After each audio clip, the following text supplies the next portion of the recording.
Magandang araw mga kaibigan. Bigyan natin ng reaction, opinion itong post ng ABS-CBN News, parang live coverage sa celebration ng Araw ng Kagitingan, 84th 84th anniversary of Fall of Bataan nung una. So, ito, makikita dito sa live stream na ito ang Pangulong Marcos Jr. na nag-attend. Sandali, bigyan ko ng sound.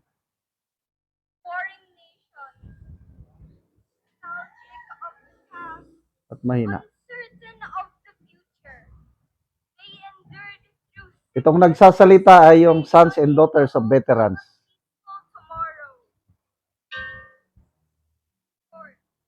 For the guerrillas and the civilians who, without certain back pay or recognition, fought like enlisted soldiers and commissioned officers.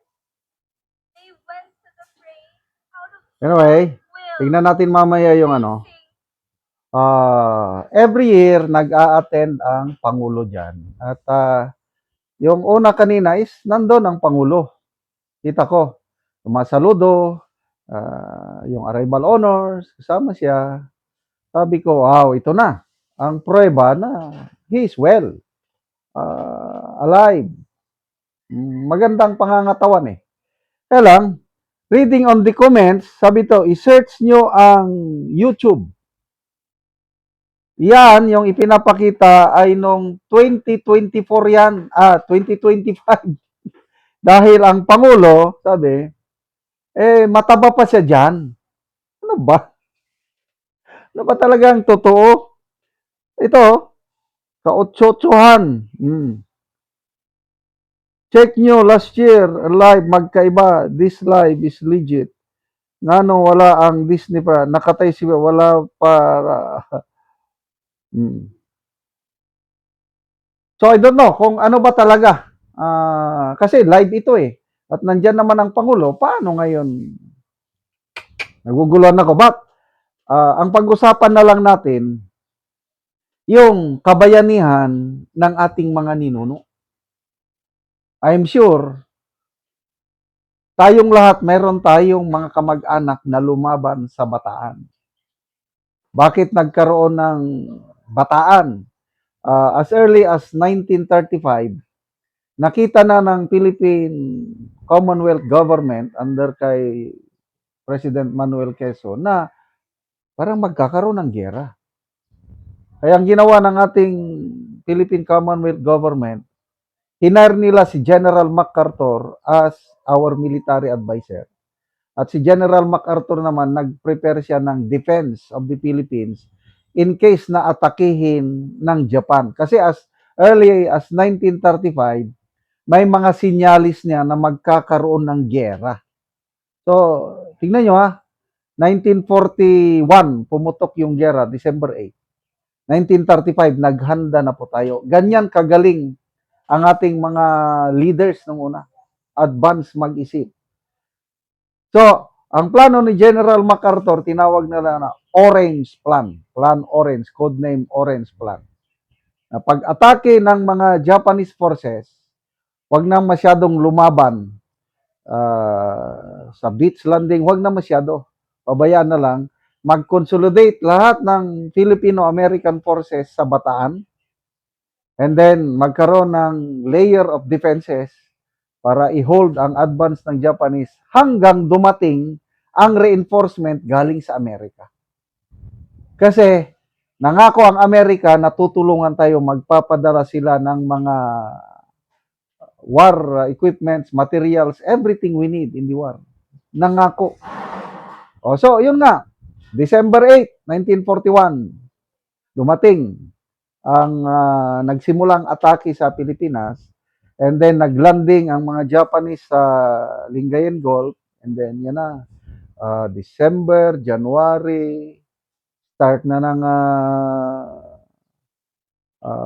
labanan sa Bataan. So, January, February, March, April. So, 4 na buwan na nag-hold the line ang mga Filipino-American forces. Kailan problema?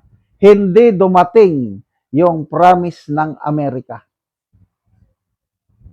Kaya kung dumating lang, hindi magsusurrender ang Bataan, hindi magsusurrender ang koridor. Kaya lang, pinabayaan tayo ng Amerika. Kasi ang policy ng Amerika noon is Europe first. Kasi nagsabay ang gera. May gera sa Europe, sa Germany, Hitler and everything. Tapos meron ding gera dito. So, wala, naging last priority tayo. Kaya napilitan, mag-surrender ang ilang thousands. Ang dami, kalimutan ko na. So, April 9, nag-surrender, and then after that, death march. Yun. So, sa ngayon, we are celebrating their bravery, their heroism. Ulitin ko, kasama dyan ang late President Ferdinand Marcos Sr. Lumaban siya. I think tenyente pa siya noon. Mga January something, yung unang bugso ng offensive ng mga Japanese forces para kunin ang Bataan. Kasama si Lieutenant Ferdinand Marcos Sr. na lumaban at doon niya nakuha ang kanyang Medal of Valor. So, saludo ako sa Marcos Sr. But dito sa Marcos Jr., ambot na lang. So, yun po. We must salute. We must remember the sacrifices of our forefathers. Mayroon akong uncle na lumaban dyan, namatay. Uncle ko, kapatid ng nanay ko. Na sundalo siya, kailang gera, wala, hindi na nakauwi sa amin. Uncle ko yan, kapatid na. Yung tatay ko naman, sundalo rin siya, kailang hindi siya lumaban sa Bataan. Doon na lang siya lumaban sa nito. Tirad Pass. No. Bisang Pass. Doon, World War II veteran ng ating tatay. Kaya ipagmalaki natin ang ating lahi ng Pilipino, mapagmahal sa kalayaan, at huwag nating kalimutan, April 9, every year we celebrate their heroism. Kung anong kalagay ng Pangulo, I'm not sure kung siya ba talaga, o ito, going pa yung live. The provincial government has proudly trained place. Basta sinasabi dito is, Started in 2023. 2025 pa daw ito.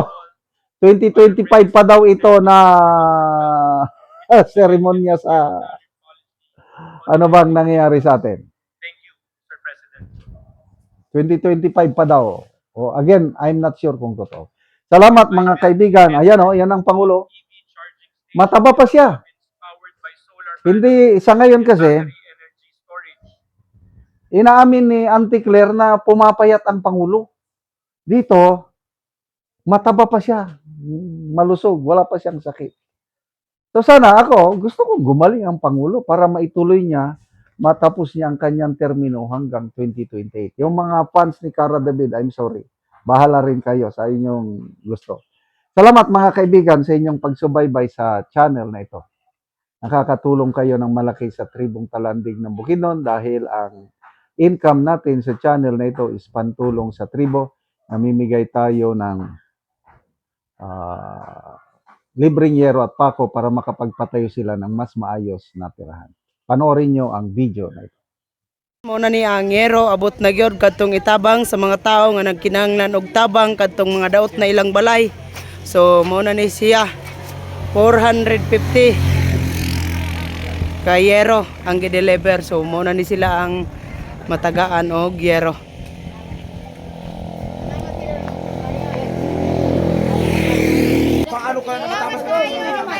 Muna ni sila ang matagaan.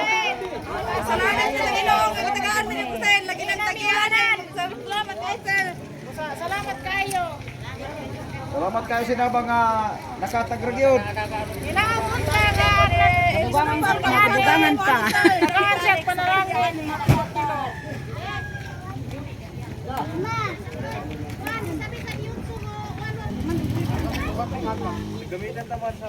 Oo, pick up apa sa din yan sa kandin. Ano na kulon sa lantan. Balik at magkakabot pa na.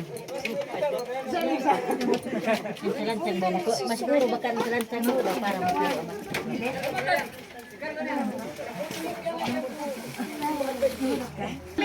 Sana di ako ay mabajitan anay sindihan. Yo, di ba suma pato ko.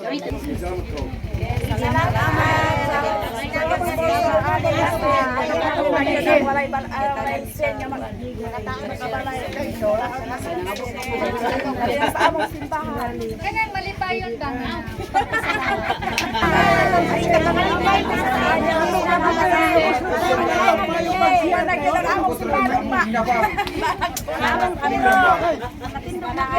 Ayaw pangatop sa siya. Pangatop na gid kay nasunod nila ang mga tupan.